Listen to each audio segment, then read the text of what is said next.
Hello, my name's Romy. Caster's sleeping on my bed with Momo, our kitty cat, and today I'm reviewing Coraline by Neil Gaiman.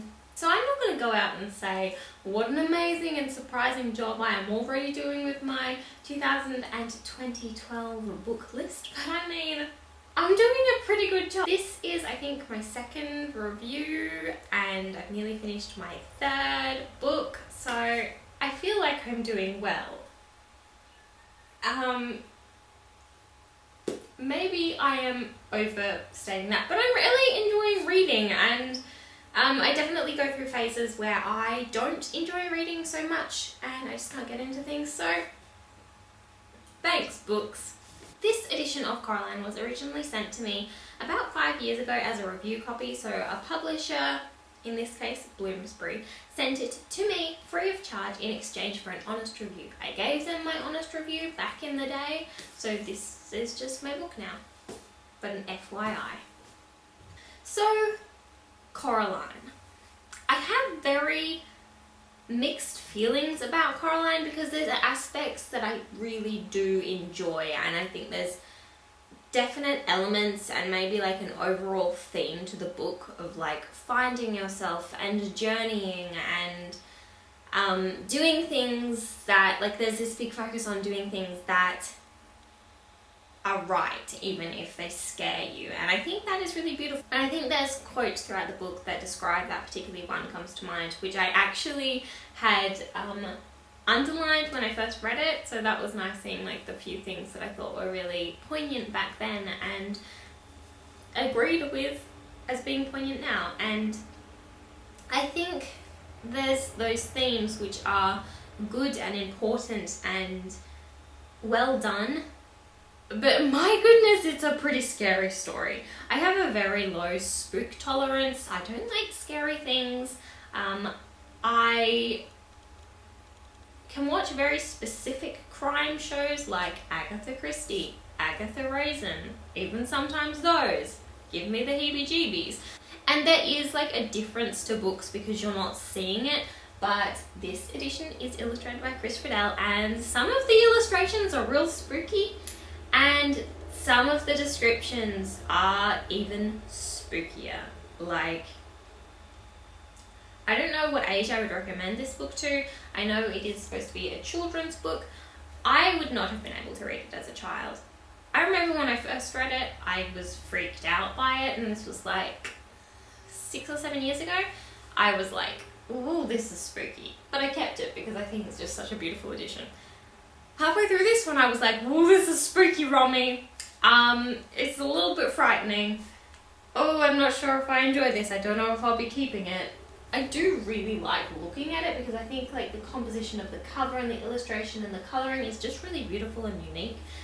And like I said, there's definitely elements I like, but overall it is way too spooky for me.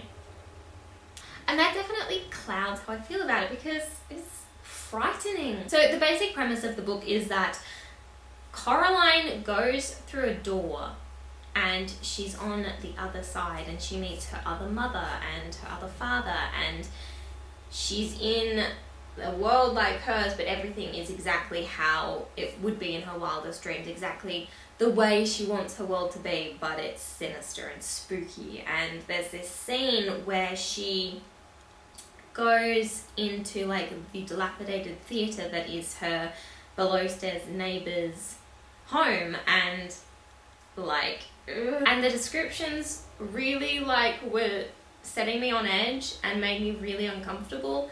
I actually was eating lunch or dinner or something when I was reading it at one point, and I felt really ill because the descriptions are very visceral. I imagine this is a theme with Neil Gaiman's work. I have only also read Stardust, which I remember really loving, and The Graveyard Book, which I have listened to and also read in a graphic novel.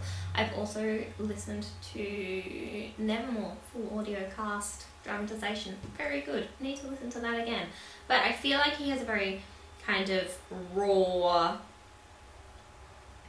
not unforgiving, but he doesn't hold back in his storytelling. Oh, Oh yeah, okay, I've read a few other Neil Gaiman books. I've also read Fortunately the Milk, which I own, and the incredibly beautiful, I can't remember what it's called, the retelling of Sleeping Beauty. I think it's called The Sleeper and the Spindle. It's beautiful. Also illustrated by Chris Riddell.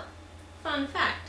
So Coraline isn't my perfect book. It is not everything I want in a book. There's quite a bit that I would not need in my book because it just isn't ideally suited to me.